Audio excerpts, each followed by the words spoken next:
야, 우리 중창단이 점점 잘해지는 것 같아요, 그죠? 마스크 빼면 진짜 잘할 텐데, 그죠? 마스크 뺄 날이 속히 오지 않겠나 생각됩니다.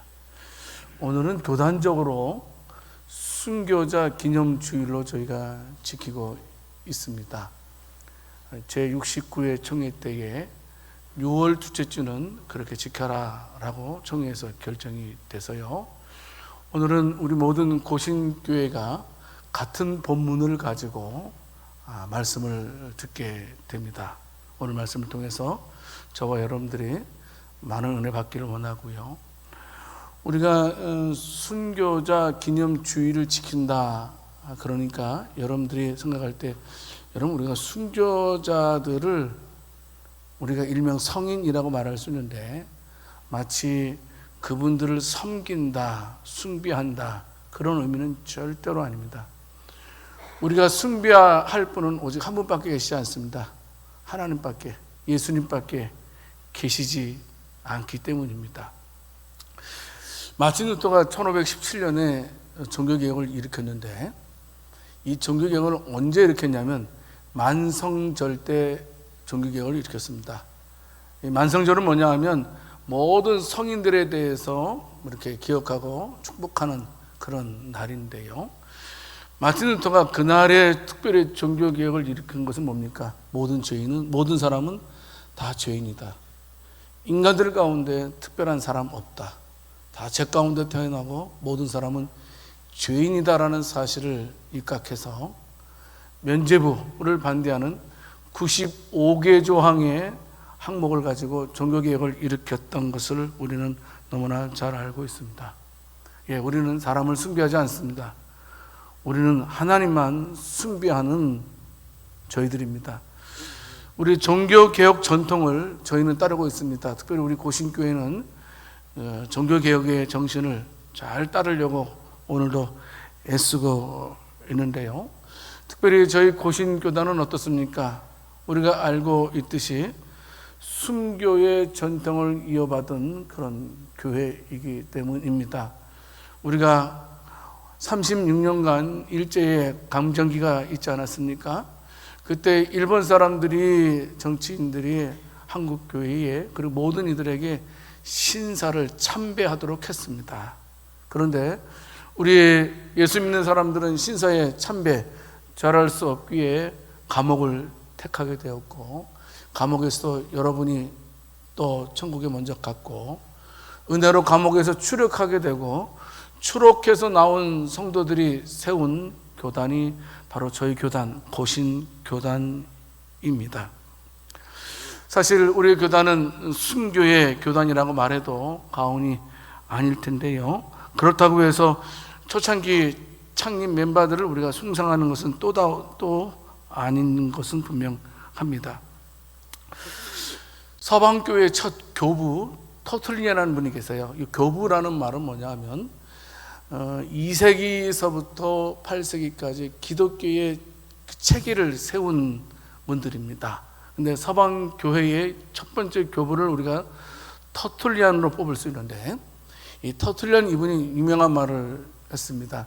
순교자의 피는 교회의 씨앗이다, 이런 말을 했습니다. 순교자가 피를 흘림을 통해서 교회가 생성된다라는 그런 의미이기도 합니다.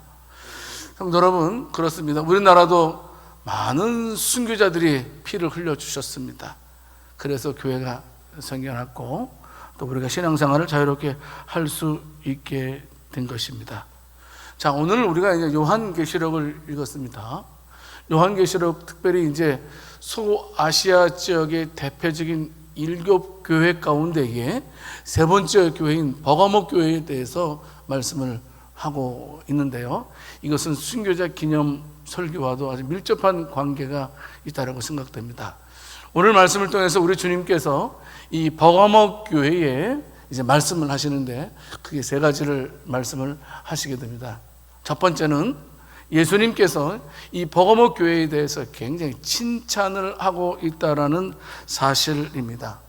오늘 보면 계시록 2장 13절 말씀을 통해서 보게 되면 그들은 죽임을 당할 때에도 나를 믿는 믿음을 저버리지 아니하였다. 버가모 교인들은 죽임을 당할지언정 예수님의 믿음을 저버린 자가 없는 교회였다라는 사실을 예수님께서 말씀을 하고 있습니다. 특별히 버가모에 대해서 우리가 좀 살펴볼 필요가 있습니다. 버가모가 어떤 지역인지. 버가모는 소아시아 지역 중에서 높은 지대에 형성된 도시입니다. 지금도 그 버가모 교회 그 지방을 올라가려면 케이블카를 타고 올라가야 됩니다. 산 밑에서 보게 되면 별로 그렇게 대수롭지 않게 보이지만 실제로 이 버가모 그 위에 올라가게 되면 그곳이 얼마나 대단한 곳인지를 우리는 알게 됩니다. 주변에는 모두가 가파른 절벽으로 되어 있고요. 그 지역은 천혜의 요새로서 고대 지역에 있어서 타 나라를 통해서 점령된 적이 한 번도 없는 그런 지역이었습니다. 참으로 높은 곳에 어마어마한 돌들로 문화를 만들어갔던 곳이 바로 버가모 지역이었습니다. 문화도 상당히 발달했고요. 특별히 알렉산더 대왕 이후에 이 버가모 지역은 얼마나 왕성하게 발달했는지 모릅니다. 어떤 면에서 소아시아 7지역의 수도라고 말을 해도 과언은 아닐 것입니다. 막강한 힘을 가지고 있었고요. 특별히 유명한 것은 이 버가모 지역에는 세계에서 가장 큰 도서관이 그때 있었습니다. 물론 이집트의 알렉산드리아의 도서관이 가장 큰 도서관이었는데 그것이 화재로 인하여서 소실되게 됩니다. 그래서 그 이후로 이 버가모 지역의 도서관이 세계에서 최고의 도서관으로서 자부심을 가지고 있었습니다. 그러다 보니까 이집트에서 이제 버가모 지역을 견제를 하게 됩니다. 여러분 종이를 만드는 파피루스가 있어야 되는데 이 파피루스를 제공해 주지 않게 됩니다. 그래서 이 버가모 지역은 더 많은 책들을 만들기 위해서 이제 양피지 기술을 개발을 했던 곳이 바로 버가모 지역이었습니다. 한마디로 말하면 세상적으로 말하면 버가모 지역은 세계 최고 도시였습니다.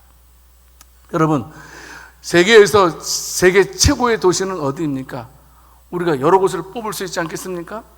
이 버가모 지역이 그 당시에 세계 최고의 지역이었음을 우리는 알고 있어야 됩니다. 그런데요, 어떻습니까? 예수님께서 보실 때에는 그 도시는 과연 어떤 도시였느냐 하는 겁니다. 하나님께서 보시기에는 그 도시는 아름다운 도시는 아니었다라는 사실입니다. 오늘 말씀을 통해서 보게 되면 여러분 어떻습니까? 예수님께서 말씀하지 않습니까? 그 버가모 도시에 대해서 말씀하고 있죠. 그곳은 사단의 권자가 있는 곳이다 라고 말씀을 하고 있습니다. 여기서 권자라는 말은 무슨 말이죠? 임금이 앉는 보좌입니다. 그러니까 사단의 핵심, 사단의 세력들이 있는 사단의 나라라고 말할 정도로 타락한 곳이 바로 버가모 지역이었다라는 사실입니다. 사탄의 도시였고 사단의 영향이 매우 강한 곳이 바로 버가모 지역이었습니다. 그런데 여러분, 그렇게 사단의 세력이 강한 버가모 지역에 버가모 교회가 있었다는 겁니다. 본문에서 기록됐을 때 상황은 어떤 면에서 이 버가모 교회는 생겨난 지 얼마 안 된 신생교회였습니다. 당연히 교인들이 많지 않았겠죠. 그죠? 여러분, 그렇습니다. 그런데 그렇게 힘이 약한 교인들이 거대한 사단의 세력이 지배하는 곳에서 살아가고 있다는 사실인데, 여러분, 그 놀라운 것은 그 힘이 미약한 버가모 교회 교인들이 믿음을 지키기 위해서 순교를 마다하지 않았다는 겁니다. 이게 놀라운 일이 아닐 수가 없습니다. 대표적인 인물로 우리는 안디바를 뽑을 수 있습니다. 이 안디바라는 분은 주님을 증거하다가 죽임을 당한 대표적인 인물로 소개되고 있습니다. 예수님께서 안디바에 대해서 어떻게 말씀을 하고 있습니까? 그는 내 이름을 굳게 붙잡았다 라고 말씀을 해주고 있습니다. 안디바에 대해서는 성경에 자세히 기록되어져 있지는 않습니다만은 이스라엘 전승에 의하면 안디바에 대해서 이렇게 말씀하고 있습니다. 당시 로마 황제가 황제를 숭배하도록 했습니다. 그런데 이 안디바는 황제를 숭배할 수가 없었습니다. 왜냐하면 우리의 경배와 찬양을 받으실 분은 하나님 한 분밖에 없었기 때문입니다.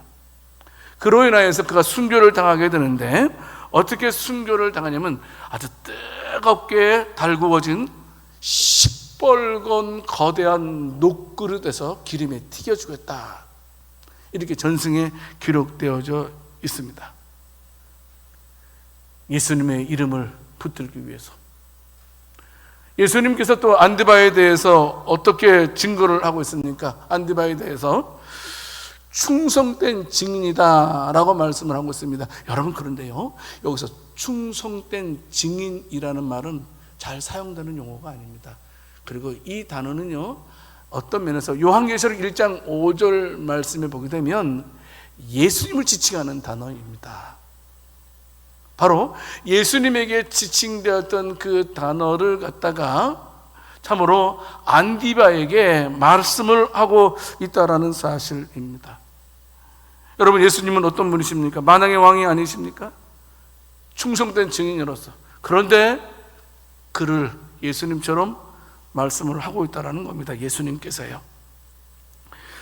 증인, 증거라는 말, 이제 요한의 문헌에서만 많이 사용되는 그런 특징 있는 단어인데요, 여러분, 이 지구상에서 가장 충성된 증인을 뽑으라면 단언코 우리는 예수님을 뽑게 될 것입니다. 왜요? 예수님께서는 하나님 아버지께서 본인에게 주신 모든 메시지들을 하나도 남김없이 다 전하고 십자가에 죽으셨기 때문입니다. 그래서 예수님을 가리켜서 충성된 증인이라 말하고, 그 충성된 증인을 죽음으로써 대변한 안디바에 대해서도 충성된 증인이라고 성경은 말을 하고 있습니다. 여러분, 여기 증인이라는 말은요, 순교라는 말에서 나온 것입니다.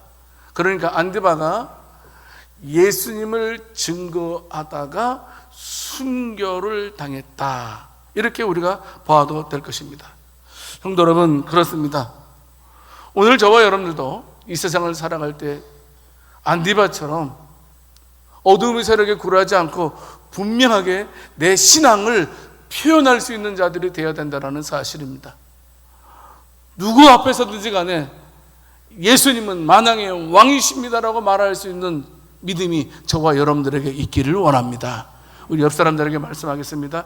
예수님은 만왕의 왕이십니다. 예수님만이 우리의 구원자이십니다.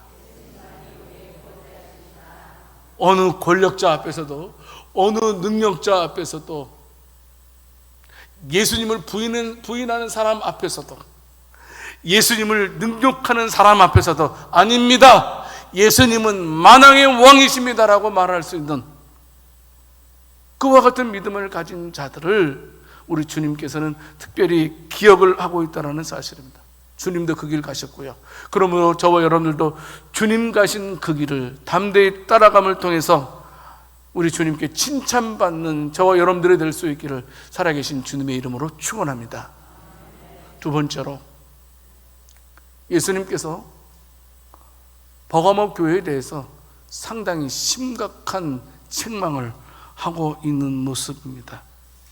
여러분, 버가모 교회 한편으로는 안디바와 같은 그런 순교자도 있었지만, 다른 한편으로는 발람의 교훈을 쫓는 자들이 있었던 것을 말씀을 하고 있습니다. 순교자의 터 위에 세워진 교회였지만 큰 결점을 가지고 있었다는 겁니다. 여러분 보세요. 이 지구상에는요, 완전한 교회 없습니다. 꼭 기억하세요. 아무리 버가모 교회가 순교자의 피로 세워진 교회였지만 큰 결정이 있었다라는 사실도 우리는 알고 있었습니다. 왜냐하면 순교자의 피로 세운 교회였지만 상당수가 바로 발람의 교훈의 유혹을 받아서 생활했다라고 말씀을 하고 있습니다. 버가모 교회는 특별히 두 종류의 그리스도인이 교회에 있었던 것 같습니다. 분명 버가모 교회는 대단한 교회입니다. 어떤 세력에도 굴하지 않고 그리스도를 증거할 수 있는 담대한 교회들이 있었던 교회였죠. 여러분, 그런데요, 내 생각으로는 전할 수 없습니다. 버가모 교회가 세상을 향해서 주는 그리스도십니다 라고 외칠 수 있었던 것은 성령의 능력이 아닌 것은 불가능했던 일이었습니다. 우리는 사도행전의 말씀을 너무나 잘 알고 있지 않습니까? 성령이 너희에게 임하시면 너희가 권능을 받고, 아마도 이 버가모 교회는 성령의 능력으로 그리스도를 증거한 교회였음에 대해서 분명히 알 수 있었습니다. 그렇게 좋은 교회였지만 주님께서 안타까운 마음으로 책망합니다. 계시록 2장 14절 말씀에 보게 되면 분명하게 주님 말씀하시죠. 거기에는 너희에게 발람의 교훈을 지키는 자들이 있다. 발람의 교훈을 지키는 자들이 있다라고 책망을 하게 됩니다. 여러분, 발람은 누구입니까? 민수기 22장에서 25장까지 무려 4장에 걸쳐서 발람 선지자의 일에 대해서 기록되어져 있습니다. 4장의 분량의 성경은 그렇게 절대로 작은 양의 분량이 아닙니다. 분명히 교훈이 있다라는 사실입니다. 이스라엘 백성들이 전쟁을 합니다. 아모리 왕 시온과 바산 왕 옥을 물리칩니다. 그리고 이제 선두를 어디로 돌립니까? 모압으로 돌리게 됩니다. 그 당시에 모압의 왕은 발락이었습니다. 이 발락 왕이 생각할 때 자신들과 이스라엘 백성들이 싸움을 하게 되면 이길 수 없다라는 사실을 알고 있었습니다. 그래서 이제 발람이라는 거짓 선지자를 돈으로 매수를 하지 않습니까? 그래서 이스라엘 군대를 저주하도록 합니다. 하지만 우리가 여러분들 그 싸움에 하나님께서 개입하셔서 발람이 이스라엘을 저주하지 못하도록 합니다. 심지어 하나님께서는 나귀의 입을 열어서 발람 선지자를 책망했던 것을 우리가 너무나 잘 알고 있습니다. 이때요, 발람 선지자가 이스라엘을 넘어뜨릴 술책을 돈 받고 뇌물 받고 비밀을 알려줍니다. 무엇이었습니까? 미인계였습니다. 미인계를 통해서 이스라엘 백성들을 무너뜨리려고 했다라는 사실입니다. 시딤이라는 곳에 보게 되면 어마어마한 모압의 큰 신전이 있었습니다. 그래서 그 모압의 사람들은 어마어마한 그 신전에서 매일 잔치를 배설하게 됩니다. 그런데 그 잔치를 배설한 다음에 누구를 초청했냐면 바로 이스라엘 남자들을 초청하게 됩니다. 거기에 간 이스라엘 남자들이 모압 여인의 아름다움에 홀딱 반하게 됩니다. 그래서 그들의 신전에서 먹고 마시고 즐기면서 살아가게 됩니다. 뿐만 아니고 그들의 신전에서 우상들에게 절하는 죄까지 그들은 범하게 됩니다. 그걸 보고 계셨던 하나님께서 어떻습니까? 크게 진노하시게 되시죠. 그래서 이스라엘 백성들에게 연병을 일으키셨고, 민수기 25장 9절 말씀에 보게 되면 그들의 참으로 타락함으로 인해서 무려 2만 4천 명이 죽임을 당하게 됩니다. 모세도 말합니다. 모든 두령들을 잡아서 성막 앞에 목을 매달라고 하고요. 그리고 또 모압의 신이었던 바알 부올에게 절했던 자들을 찾아내서 다 죽여라, 이렇게 말을 하게 됩니다. 그걸로 인하여서 많은 이스라엘 백성들이 하나님의 진노로 인하여서 얼마나 침통한 분위기에 빠졌는지 모릅니다. 얼마나 통곡하고 있는지 모릅니다. 갑자기 주변의 가족들이 막 잡혀가서 죽는 거예요. 여러분 생각해요. 24,000명이 죽었습니다. 그 모압의 꼬임을 받아서 모압의 신전에서 온갖 죄를 범했던 그들이요. 하지만 순식간에 가족들을 잃었으니까 얼마나 큰 충격이었겠습니까? 근데 더더욱 안타까운 일이 벌어지게 됩니다. 뭐냐면 시므온 족장에 있던 시므이라는 자가 바로 미디안 족속의 두령의 딸을 사람들이 보는 데서 노골적으로 자기 장막으로 데리고 들어갑니다. 있을 수 없는, 그러니까 어떤 면에 하나님께 대항하는 거지요. 그래서 자신이 거하는 막에 들어가서 모압 땅에서 행하던 그대로 행하게 됩니다. 불신의 풍속을 밖에 나가서 배우고 와가지고 그것을 그대로 가지고 와가지고 자기 집에서 행했다는 겁니다. 다른 말로 말하면 세상의 풍속을 교회로 끌어들여서 그것을 교회에서 행하도록 했다는 사실입니다. 그걸 보고 한 사람이 의분을 일으키게 됩니다. 누구냐면 아론의 손자 엘르아살의 아들 비느하스였습니다. 비느하스가 창을 가지고 가서 그 장막에 있는 시므이와 그 여자의 배를 창으로 관통해서 두 사람을 다 죽이게 됩니다. 시므이랑 그 여인을 고스비를 죽였을 때에 이제 연병이 퍼지는 것이 중단되게 됩니다. 평화가 찾아왔다라는 사실입니다. 하나님께서는 비느하스에게 참으로 평화의 언약을 주셨고 영원한 제사장의 직분의 언약을 해주시는 것을 보게 됩니다. 발람을 통해서 우리가 볼 수 있듯이 우상과 그리고 음행은 밀접한 관계가 있습니다. 여러분, 그런데 버가모에도 똑같은 일이 벌어졌다는 거예요. 버가모.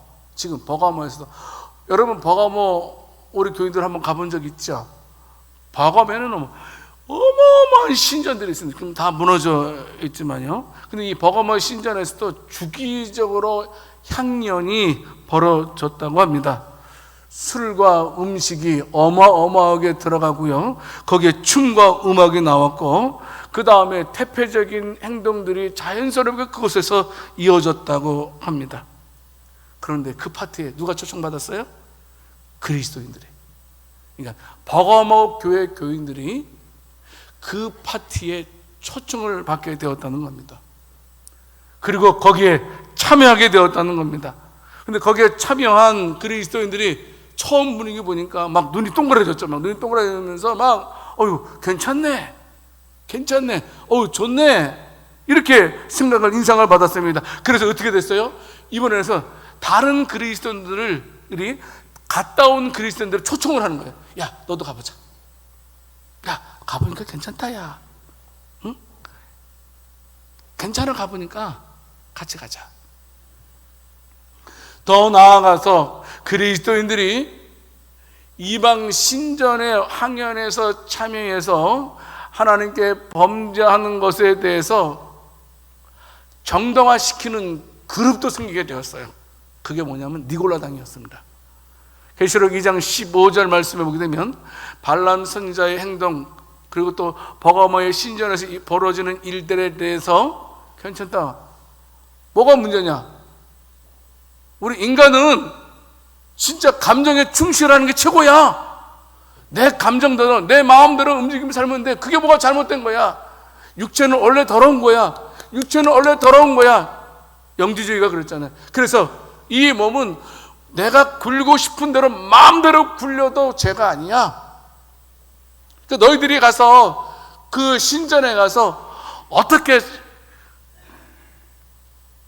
쾌락을 즐기든지 간에 그건 죄가 아니야 라고 주장하는 니골라당이 있었다는 사실입니다. 니골라당은요, 어떻습니까? 우상숭배해서 음식 먹는 것도 문제가 되지 않고, 우상숭배도 문제가 되지 않고요. 그 니골라당의 특징 중에 하나가 뭐냐면 도덕 폐기론. 느낌대로 살아. 그냥 양심에 따라서 착하게 살 필요 없어. 그건 바보고 어리석은 일이야. 니골라당에 대해서 초기 교회 역사가였던 유세비우스라는 분이 말을 했습니다. 그에 의하면 니골라당에서 뭐라고 하냐면 교회를 크게 어지럽힌 집단,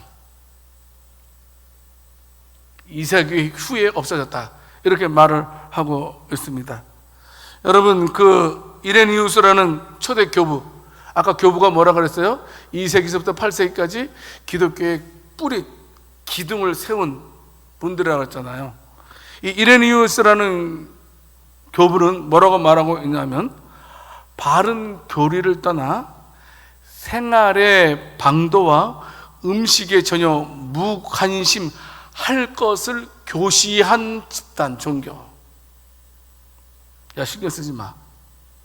어떻게 살든지 간에 그냥 살면 되는 거야. 이렇게 직접 가르쳤다고 합니다. 클레멘트라는 분도 니고라당에서 뭐라고 말하고 있냐면 생활의 방종화에 마치 염소처럼 향락에만 몰두한 집단, 이방신 축제와 성개방을 허용한 집단, 왈부드라는 신학자도 그렇게 말을 하고 있습니다.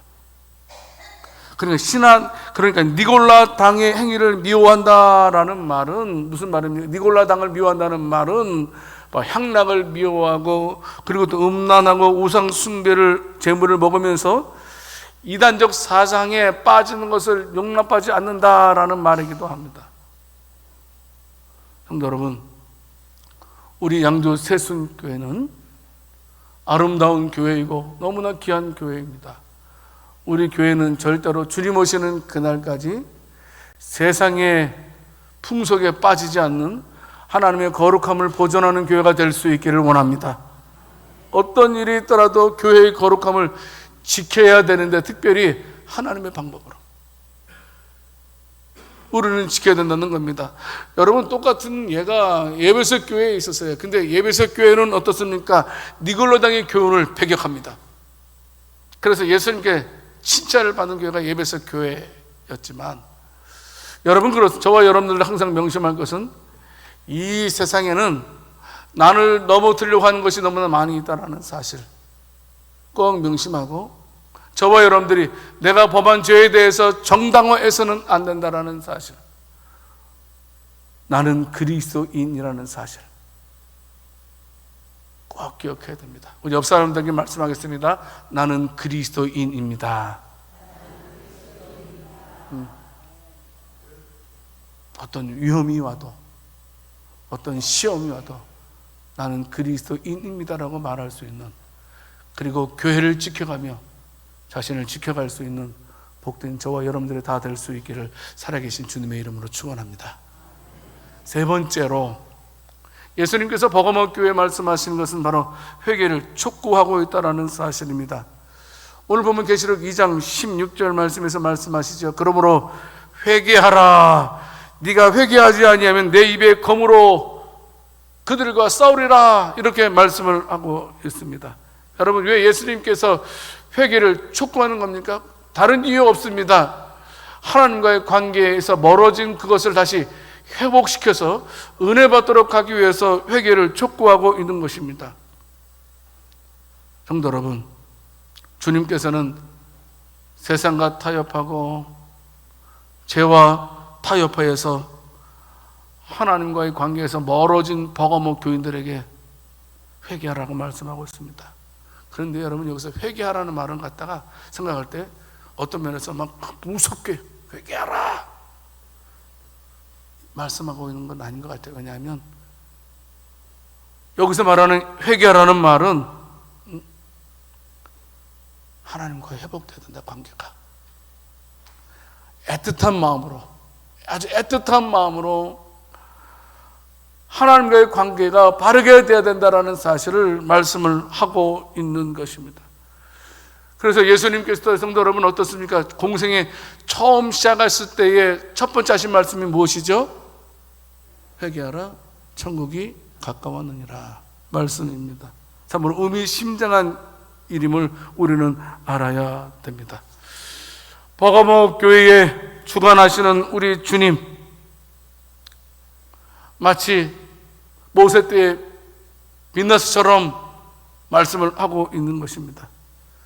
창으로 시므이를 고비스를 죽였던 비너스처럼 날쌘 검을 가지고 역사하시는 주님을 말씀하고 있습니다. 계시록 1장 16절 말씀을 통해서 보게 되면 그의 오른손에 7뼈리 있고 그의 입에서 좌우에 날선 검이 나온다라고 말씀하고 있습니다. 여기서 날선 검은 주님의 말씀입니다. 여러분, 주님의 말씀이 검이라는 사실은 우리에게 생소하지 않습니다. 에베소 6장 17절에도 성령의 검이 바로 주님의 말씀인 것을 말씀하고 있고, 우리는 또 히브리서 4장 12절 말씀에서도 하나님의 말씀이 좌우에 날선 어떤 검보다도 예리하다라는 사실을 알고 있습니다.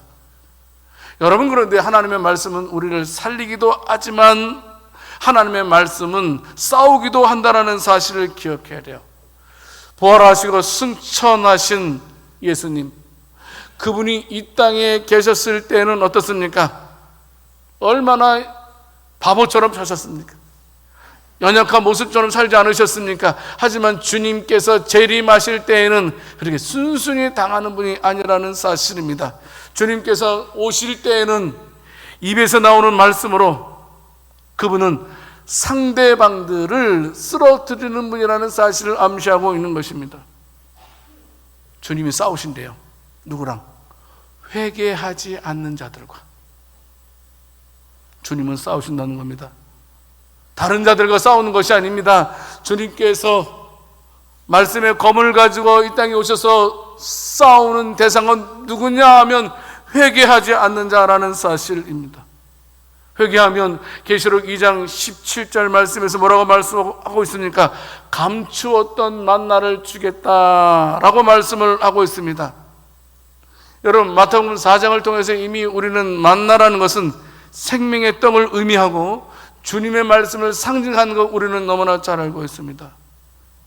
회개하는 자에게는 하나님께서 생명의 떡을 허락해 주시겠다는 겁니다. 여러분, 돌아서 흰 돌을 준다라고 말씀하고 있어요. 근데 제가 사전을 찾아보니까 이 흰 돌이 뭐냐 하면, 이름 새겨진 흰 돌이 뭐냐 하면 초대권이더라고요, 보니까. 그러니까 천국에서 큰 연회장에서 잔치를 할 때에 들어가는 그런 초청권, 그러니까 회개하는 자에게는 천국의 연회장에서 배설하는 잔치에 참여하는 초대권도 준다, 주님 말씀을 하고 있는 것입니다. 그런데 회개하지 아니하는 자들에게는 주님의 말씀은 심판의 칼이라 된다는 사실입니다. 여러분, 주님과 싸워서 이길 자 누가 있겠습니까? 주님의 검 앞에서 살 수 있는 유일한 자는 회개하는 자라는 사실입니다. 주님께서는 회개의 시간을 길게 하지 않습니다. 주님은 칼을 들고 속히 임하겠다라고 선언하십니다. 왜 그렇습니까? 더 이상 세상의 향락과 문화가 더 이상 퍼지는 것을 막기 위해서, 신자들이 전염되는 것을 막기 위해서 주님께서 속히 오시겠다라고 말씀하고 있는 것입니다. 성도 여러분, 우리는 히브리서 4장 12절 말씀을 분명히 붙들고 그 말씀이 두려움이 아니고 그 말씀이 우리에게 힘이 될 줄 믿습니다. 여러분, 회개하지 않는 자에게서 그 검은 두려움이 될 것입니다. 그런데 회개하는 저와 여러분들에게는 그 무시막지한 검이 우리에게 두려움을 주는 것이 아니고 우리에게 놀라운 평강을 주신다는 겁니다. 여러분, 생각해 보십시오. 어마어마한 힘을 가진 용사가 다름 아닌 내 편, 우리 편이라고 생각한다면 여러분, 우리는 싸움에서 두려워 떨겠습니까? 떨지 않습니다. 왜? 우리에게는 여기 어마어마한 힘을 가진 용사가 내 편이니까, 우리 편이니까. 성도 여러분, 그러므로 저와 여러분들이 회개에 다시 발을 디뎌놓는 자들이 되어야 됩니다. 물론 우리가 구원받기 위해서 회개하는 것 아닙니다. 이미 우리는 구원받은 자들입니다. 예수님께서 우리 죄를 위해서 십자가에 죽으셨잖아요. 그것은 뭡니까? 우리의 과거의 죄, 현재의 죄, 미래의 죄를 다 씻어주신 것입니다. 그럼에도 불구하고 우리가 회개하라는 것은 무엇입니까? 하나님의 자녀로서 하나님의 복을 누리도록 하기 위해서, 하나님과 교통하도록 하기 위해서, 하늘의 복을 우리들에게 더 주시기 위해서 회개하라는 겁니다. 회개는 돌이키는 겁니다. 머무르는 것이 아닙니다. 다시 원위치로 돌아가는 것이 회개라는 사실입니다. 아무쪼록 우리 양주세순교회 모든 성도들은 오늘 순교자 기념 주일을 통하여서 끝까지 주님의 이름을 붙들고 승리할 수 있는 저와 여러분들, 그리고 어떤 세상 속에서도 성도의 거룩함을 지킬 수 있는 저와 여러분들, 그리고 날마다 회개함을 통해서 하나님의 은혜를 경험하면서 평강의 은혜 속에서 살아가는 복된 저와 여러분들이 다 될 수 있기를 살아계신 주님의 이름으로 축원합니다. 하나님 아버지, 오늘날은 옛날에 우상 숭배는 없지만 많은 사람들이 미혹과 유혹을 받고 있는 것을 보게 됩니다. 수많은 우리의 자녀들과 우리의 청년들이 참으로 음란한 문화에 유혹되고 있는 것을 보게 됩니다. 지켜주시옵소서. 우리의 자녀들 하나님께서 은혜 주셔서 이 험한 세상에서도 믿음으로 승리할 수 있는 우리의 자녀들 되게 하시고 우리들 되게 해 주시옵소서. 하나님께서 함께 해 주셔서 우리가 더 죄를 미워하고 더 하나님의 말씀을 사랑할 수 있는 우리들 되게 해 주실 줄 믿고 우리 주 예수 그리스도 이름으로 기도드립니다. 아멘.